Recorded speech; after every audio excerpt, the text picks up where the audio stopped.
तो current affairs के अंतर्गत अगला जो आपका टॉपिक है वो है गूगल पे को लेकर के आपकी एक खबर है।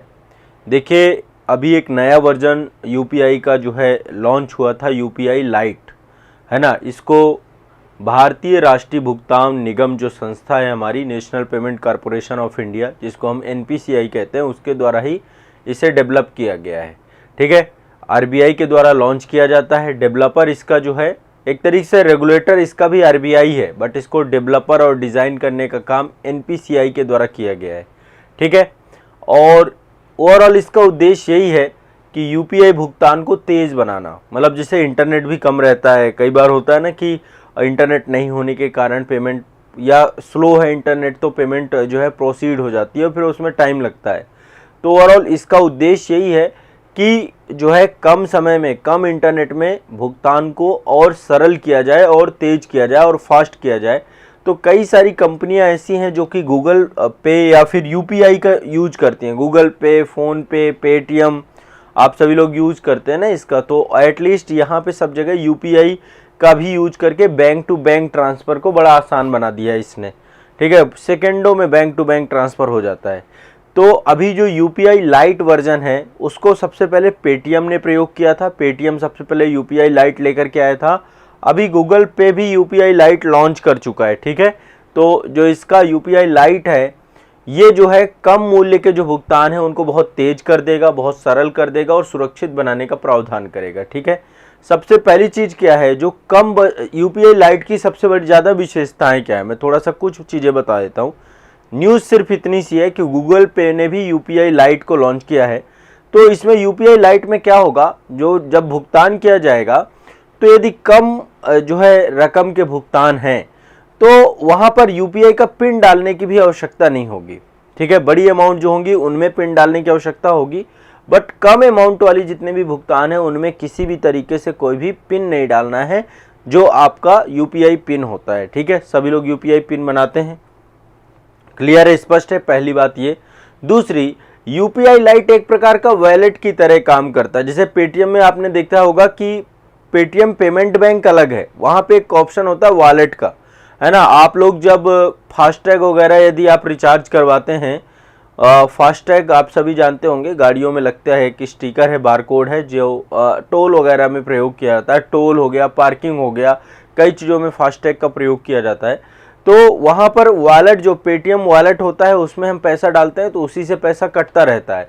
उसी तर्ज पे यूपीआई लाइट बनाया गया है। यूपीआई लाइट भी एक वॉलेट की तरह काम करेगा और इसमें अधिकतम एक बार में 2000 रुपये को ऐड किया जा सकता है और इसके अंतर्गत एक बार में 200 से अधिक के भुगतान की सुविधा अभी नहीं की गई है। ठीक है, अभी आने वाले समय में इसको बढ़ाने का भी प्रयास करेंगे। मैक्सिमम 200 रुपये का भुगतान जब आप करेंगे तो कोई पिन की ज़रूरत नहीं है।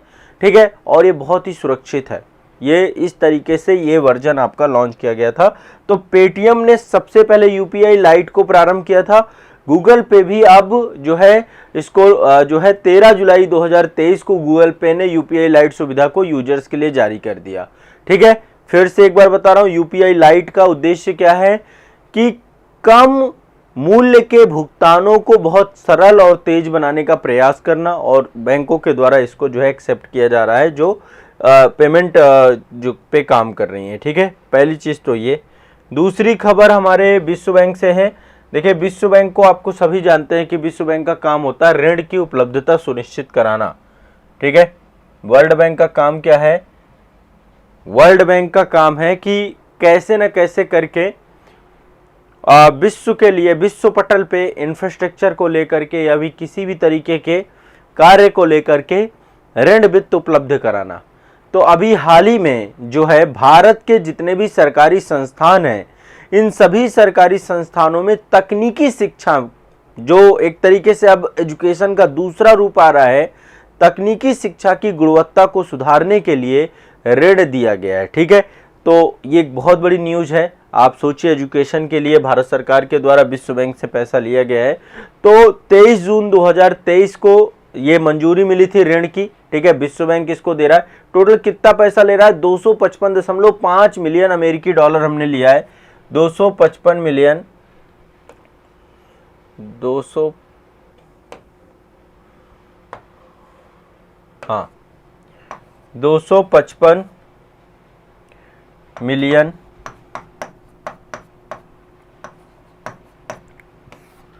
अमेरिकी डॉलर, ठीक है, इतना पैसा जो है विश्व बैंक ने प्रदान किया है। उद्देश्य क्या है कि आने वाले 5 वर्षों में देश के जो चुनिंदा राज्य हैं वहां पर लगभग 275 सरकारी तकनीकी संस्थानों के सहयोग से लगभग जो है स्कूलों को उन्नत बनाना है, और इसमें लगभग जो है 35 लाख से ज़्यादा स्टूडेंट जो है जो विद्यार्थी हैं वो क्या होंगे, इसमें तकनीकी शिक्षा प्राप्त कर पाएंगे। तो हम क्या चाह रहे हैं, टेक्निकल एजुकेशन को प्रमोट करना चाह रहे हैं, ठीक है, शिक्षा को बहुविषयक बनाना चाह रहे हैं, बेहतर रिसर्च अनुसंधान केंद्र बनाना चाह रहे हैं। जो न्यू एजुकेशन पॉलिसी आई है वो किताबी ज्ञान के अलावा प्रैक्टिकल ज्ञान पे ज़्यादा प्रभाव डालना चाहती है, और साथ ही आपको एक जो शिक्षा है उसको रोजगार उन्मुख बनाना चाहती है। तो छात्रों में कौशल विकास हो, छात्रों में रोजगार पाने की क्षमता में बढ़ोतरी हो, तो छात्रों के अंतर्गत एक बेहतर जो है उनके एनवायरनमेंट के लिए पूरा का पूरा जो है प्रोग्राम आपका लाया गया है। तो एक बार इसको ध्यान रखिएगा, 255 मिलियन अमेरिकी डॉलर का वर्ल्ड बैंक का ये पूरा प्रोग्राम है, प्रोजेक्ट है। क्लियर है, स्पष्ट है। और यह अनुसंधान परियोजना का पुनर्गठन में सुधार, उद्यमिता में नवाचार लाने का बढ़ावा दिया जाएगा, तकनीकी अनुसंधान को बढ़ाने में ध्यान दिया जाएगा, ठीक है, और धीरे धीरे शिक्षा को जो है जितने भी कॉलेज हैं सब में तकनीकी शिक्षा, रोजगार परक शिक्षा, स्किल युक्त शिक्षा जो है छात्रों को प्रदान करने की दिशा में सरकार काम कर रही है, ठीक है, ये भी ध्यान रखना है आपको। चलिए आगे चलते हैं। अगला ये वर्ल्ड बैंक से जुड़ी हुई खबर है। देखिए, एक आपका जो है ग्लोबल क्राइसिस रिस्पांस ग्रुप है, ठीक है, यूनाइटेड नेशन के सानिध्य में है आपका ये। भारत जो है ग्लोबल क्राइसिस रिस्पांस ग्रुप के चैंपियन समूह में शामिल हुआ है अभी, ठीक है। संयुक्त राष्ट्र के महासचिव हैं एंटोनियो गुटेरेस, ठीक है, उनके निमंत्रण पर ग्लोबल क्राइसिस रिस्पांस ग्रुप, इसको हम बोलते हैं जीसीआरजी के चैंपियन समूह में भारत शामिल हो गया है, ठीक है। तो जीसीआरसी के चैंपियन ग्रुप में शामिल होने का निर्णय भारत के बढ़ते वैश्विक नेतृत्व और समकालीन वैश्विक चुनौतियों से निपटने में उसकी जो प्रतिबद्धता है उसको दिखाता है। जो अंतर्राष्ट्रीय स्तर पे भारत की छवि बन रही है उन सभी पर जो है एक बहुत महत्वपूर्ण जो है जीसीआरसी का रोल है। तो भारत जो है जीसीआरसी के चैंपियन ग्रुप में शामिल हो गया है, ग्लोबल क्राइसिस रिस्पांस ग्रुप। अब आप कहेंगे sir global crisis response group है क्या, ये तो बता दीजिए। देखिए, ये आपका जो है ग्लोबल क्राइसिस जो रिस्पांस ग्रुप है इसकी स्थापना हुई थी मार्च 2022 में, अभी बहुत पुराना नहीं है, ठीक है। अब ये पूरा काम क्या करता है, चूंकि अब यहाँ पे ग्लोबल क्राइसिस शब्द लिखा हुआ है, क्राइसिस मतलब किसी भी तरीके की कोई भी बड़ी आपदा आ जाती है, कोई बड़ा संकट आ जाता है, तो खाद्य सुरक्षा का संकट, ऊर्जा का संकट, वित्त से जुड़े हुए कोई भी वैश्विक संकट, उनको उन चुनौतियों से निपटने के लिए जीसीआरसी का जो है एक गठन किया गया है, ठीक है। तो जो भी वैश्विक चुनौतियां हैं, चाहे वो खाद्य सुरक्षा हो, चाहे ऊर्जा हो, चाहे वित्त से जुड़े हो मामले हो, तो इन सभी को यूनाइटेड नेशन के द्वारा जीसीआरसी ये पूरी संस्था आपकी बनाई गई थी, ठीक है, ये आपको ध्यान रखना है। 7 जुलाई 2023 को भारत इसमें शामिल हो चुका है और इसकी बैठक लगातार होती है, मतलब अभी 21 जुलाई को बैठक थी इसकी, और इसमें हमारे पड़ोस के जो है बांग्लादेश भी है, बारबाडोस भी है, आपका डेनमार्क है, जर्मनी है, इंडोनेशिया है, सेनेगल है, ये कई सारी चीज़ें इसमें। तो खाद्य सुरक्षा, ऊर्जा सुरक्षा और वित्त सुरक्षा, इनके निवारण के लिए ये पूरा का पूरा ग्रुप जिम्मेदार है और इसका काम है। तो भारत के वैश्विक नेतृत्वकर्ता के तौर पे अब उसे कई सारे संगठनों में जोड़ा जा रहा है, जिनमें से एक संगठन आपका जीसीआरसी भी जुड़ गया है। ध्यान रखिएगा, ग्लोबल क्राइसिस रिस्पांस ग्रुप में भारत सदस्यता पा चुका है। स्पष्ट है सभी को, क्लियर है सभी को। चलिए आगे चलते हैं नेक्स्ट, ठीक है। जीसीआरसी की सदस्यता ग्लोबल, ठीक है, ग्लोबल क्राइसिस रिस्पांस ग्रुप की सदस्यता भारत को मिल चुकी है। आगे चलते हैं, अगला जो करंट अफेयर्स है, देखिए इंडियन पोस्ट हमारी एक संस्था है, भारतीय डाक, और दूसरी यहाँ पे देख रहे हैं कनाडा पोस्ट है। इन दोनों के बीच में अंतरराष्ट्रीय टेक्स्ट पैकेज सेवा का जो है प्रारंभ हुआ है, इसको हम बोलते हैं आईटीपीएस सेवा। आईटीपीएस सेवा का जो है क्या हुआ है, आपस में जो है एक जो है समझौता हुआ है। अब ये आईटीपीएस सेवा क्या है, इसको हम बोलते हैं अंतरराष्ट्रीय टैक्स पैक्ड सेवा, है ना। तो यह उत्पादों के वितरण और डिलीवरी के लिए लाई गई एक प्रतिस्पर्धी सेवा है। इसे स्थानीय डाकघरों के माध्यम से एमएसएमई सेक्टर, छोटे व्यवसाय, छोटे उद्यमों के उत्पादों को विदेशों में निर्यात करने, उनको प्रोत्साहित करने के लिए डिजाइन किया गया है। इंटरनेशनल टैक्स्ड सेवा, ठीक है, इंटरनेशनल टैक्स्ड सेवा, ये आपका आईटीपीएस करके नाम है इसका, आईटीपीएस। ये सर्विस किस लिए लाई गई है? जो एमएसएमई सेक्टर है उसके द्वारा जो उत्पाद बनाया जा रहा है उसको एक्सपोर्ट किया जा सके, उसकी डिलीवरी का माध्यम दिया जा सके। तो 1 जुलाई 2023 से दोनों देशों के मध्य, भारतीय डाक और कनाडा, इन दोनों के मध्य जो है अंतरराष्ट्रीय टैक्स्ड पैकेट सेवा जो है प्रारंभ हो जाएगी, ताकि दोनों देशों के बीच में, दोनों देशों के एमएसएमई सेक्टर से जो ई कॉमर्स का निर्यात किया जा सके, उसको एक्सपोर्ट किया जा सके। तो ये आपको ध्यान रखना है। कनाडा और भारत के बीच में एक समझौता हुआ है। इंडियन पोस्ट ने 1 जून 2023 में, इससे पहले ब्रिटेन से, फ्रांस से, संयुक्त राष्ट्र अमेरिका से, मिस्र से, ओमान से 22 देशों के साथ ऐसा समझौता किया जा चुका है। मतलब ऑलरेडी अब हम ये समझौता कर रहे हैं कि भैया हमारे यहाँ से जितने भी उत्पाद बने वो उत्पाद ज़्यादा से ज़्यादा अंतर्राष्ट्रीय बाजार पे जाके धूम मचा पाएँ, यहाँ के लोगों को एक अच्छा जो है रोजगार मिल पाए। तो इस दिशा में एक्सपोर्ट इंडस्ट्री को बेहतर बनने के लिए सरकार के द्वारा प्रयास किया जा रहा है कि डाकों के बीच में आपस में ही क्या हो जाए, अंतर्राष्ट्रीय समझौते हो जाएं। ये आपको ध्यान रखिएगा, कई सारे कंट्री करते हैं आपस में। ठीक है, आगे चलते हैं। नेक्स्ट अगला जो है आपका, ये भी एक बहुत इंपॉर्टेंट न्यूज है, ठीक है, और ये न्यूज जो है वर्ल्ड बैंक और डब्ल्यूटीओ दोनों के द्वारा जो है एक रिपोर्ट जारी की जाती है, trade in service for development report.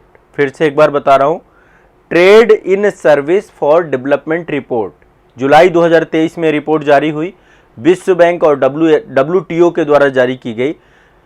तो वैश्विक वाणिज्यिक सेवा निर्यात में भारत की हिस्सेदारी 2005 में 2% थी, 2022 में बढ़ के 4.4% हो गई है वाणिज्यिक सेवा निर्यात में, इस रिपोर्ट के हिसाब से। ठीक है, एक रिपोर्ट आई है, मैं फिर से एक बार रिपोर्ट का नाम बताता हूं आपको। एक रिपोर्ट जारी की गई है, trade in service for development report. ये रिपोर्ट आप लिख लीजिएगा, किसके द्वारा जारी की गई? डब्ल्यूटीओ के द्वारा, और दूसरी संस्था आपकी वर्ल्ड बैंक है। इन दो संस्थाओं के द्वारा एक रिपोर्ट जारी की गई है, जिस रिपोर्ट का नाम है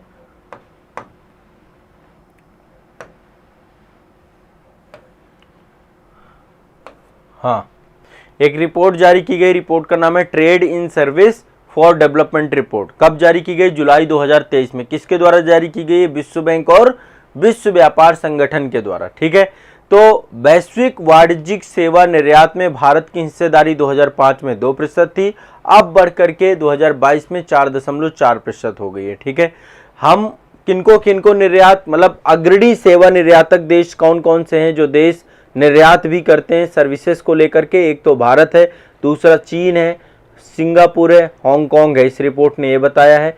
और जो है सेवाओं के निर्यात में सबसे प्रमुख देशों में से हम हैं, हम सर्विसेज का एक्सपोर्ट बड़े स्तर पे करते हैं। ठीक है, आप जानते हैं आउटसोर्सिंग बहुत बड़े स्तर पे होता है, और सीमा पार देखिए एक्सपोर्ट, सर्विसेज का एक्सपोर्ट करना जो आउटसोर्सिंग का काम है, कई सारी कंट्रीज जो है आउटसोर्सिंग भारत से लेती हैं। हमारा सर्विस सेक्टर बहुत ही स्ट्रांग है, तो उस डायरेक्शन में ये रिपोर्ट बताती है कि भारत जो है सीमा पार निर्यातों में बहुत ही शानदार देशों में से एक है, और इससे हमने जो है काफ़ी सारे देशों में रोजगार सृजन भी किया है, और हमारे देश को भी इससे रोजगार सृजन मिल पाया है। ठीक है, तो ये जो आपकी सर्विस है, सीमा पार सर्विस है, आउटसोर्सिंग है ना, भारत में बैठे हैं और विदेशों में सर्विसेज दे रहे हैं, तो सीमा पार सेवाओं के निर्यात से भारत, तुर्की, दक्षिण अफ्रीका, यहाँ पे बड़े स्तर पे रोजगार सृजन हुआ है। लगभग 10% नौकरियां यहाँ से आ रही हैं, विदेशों में लोग काम कर रहे हैं यहाँ से बैठ करके, नाइट ड्यूटी पूरी, क्योंकि वहाँ पे दिन होता है, अमेरिका, कनाडा यहाँ पे काम कर रहे हैं। ठीक है, तो यह रोजगार के अवसरों को आर्थिक विकास में बढ़ाने के लिए अंतर्राष्ट्रीय व्यापार के महत्व पर प्रकाश डालता है। ठीक है, और एक और चीज इस रिपोर्ट में बताई गई है कि आने वाला समय चिकित्सा पर्यटन का है, और भारत जो है चिकित्सा पर्यटन के लोकप्रिय गंतव्य के रूप में उभर रहा है। बहुत सारे बड़े बड़े देशों के मरीज भारत आ रहे हैं चाहे वो यूनाइटेड किंगडम के हों, चाहे यूएसए के हों, ये सारे मरीज जो है भारत आ रहे हैं। और भारत में चूंकि इलाज बहुत सस्ता है, बहुत गुणवत्तापूर्ण है, इसलिए ज़्यादातर लोग भारत को प्रिफर कर रहे हैं कि भारत में जा करके अपना इलाज करा सकें। ठीक है, तो ये आपको ध्यान रखना है। और एक डेटा भी यहाँ पर है, 2009 से लेकर 2019 के 10 सालों की अवधि में लगभग 3.5 मिलियन विदेशी मरीज चिकित्सा के लिए भारत आ चुके हैं। लगभग 35 लाख लोग भारत में आकर के इलाज करवा रहे हैं। ठीक है, क्योंकि इलाज सस्ता है यहाँ पे, तो ये भी आपको ध्यान रखना होगा। ठीक है, और भारत जो है इसको लेकर के काम कर रहा है अपनी सर्विसेज को निर्यात करने के लिए। ठीक है, चिकित्सा भी एक, डॉक्टर भी एक सर्विस ही देता है ना, शिक्षक भी एक सर्विस ही देता है, ये सर्विस सेक्टर है। तो हमारा सर्विस सेक्टर एक्सपोर्ट के दिशा में काम कर रहा है। तो वो WTO और वर्ल्ड बैंक के द्वारा एक रिपोर्ट जारी की गई थी, trade in service for development report, मतलब कि सेवा के क्षेत्र में जो आपका ट्रेड हो रहा है उसके लेकर के तो भारत की स्थिति बेहतर हुई है। ये आपका इंडियन पोस्ट और कनाडा पोस्ट के बीच में एक कॉन्ट्रैक्ट साइन हुआ है, ताकि भारत और कनाडा के जो MSME सेक्टर है उनको जो है डिलीवरी के जो है उपाय दे सके। एक यूनाइटेड नेशन का ग्लोबल क्राइसिस रिस्पांस ग्रुप है, उसमें भारत सम्मिलित हो गया है। ठीक है, चैंपियन समूह में। वर्ल्ड बैंक के द्वारा भारत सरकार को 255 मिलियन अमेरिकी डॉलर जो है पैसा दिया गया है, ताकि भारत में तकनीकी शिक्षा का सुधार किया जा सके। और गूगल पे ने UPI लाइट जो है इसने भी लॉन्च कर दिया है। मैंने बताया था पहला UPI लाइट लॉन्च करने वाला पेटीएम है। ठीक है, तो ये करंट अफेयर्स है, इसको याद करिए और अपने जहन में बैठा लीजिए। ठीक है, जितना आपको बताता जाऊं इतना याद करते जाना है, बस दिमाग में इसको आपके ये रहे कि भूलना नहीं चाहिए।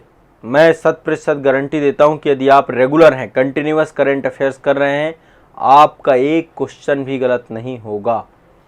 ठीक है, ये आप मान के चलिएगा। चलिए।